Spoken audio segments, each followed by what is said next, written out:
Həmçinin baxın, qəlbin sıxılmasının ən böyük səbəblərindən biri də uca Allahdan üz döndərmək, qəlbi ondan başqasına bağlamaq, onu zikr etməyi unutmaq və Allahdan qeyrisini həddindən artıq sevməkdir. İnsan Allahdan başqa bir şey həddindən artıq sevərsə, onunla əzab çəkər, qəlbi həmin sevginin əsiri olar. Yəni birisi görsən dünyanı daha çox sevir, dünyaya bağlanır. Əsas nə olmalıdır? Allah sevgisi. Yəni yer üzündə Allahdan başqa bir şey həddindən artıq bağlananda insan xoşbəxtliyi itirir. Həyat daha da sıxıntılı olar, qəlbi daha da neyniyər? Yorar.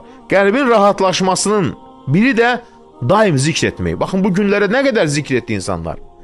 Zilhiccənin ilk 10 günü, ondan sonra davam edən yeni bayram günü nə qədər zikr etdilər. Subhanallah, elhamdülillah, estağfurullah. Zikr qəlbin genişlənməsinə, rahatlaşmasına, sevin tapmasına böyük təsiri vardır. Qəflətin isə qəlbin sıxılmasına, narahatlığına və əzabına böyük təsiri var. Qəflə nədir? Unutqanlıq.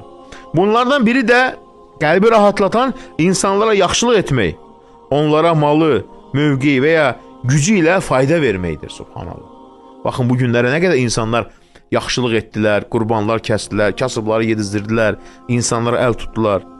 Ona görə səxavətli və yaxşılıq edən insan qəlbi ən geniş, ruhu ən rahat və həyatı ən gözəl olan insanlardandır.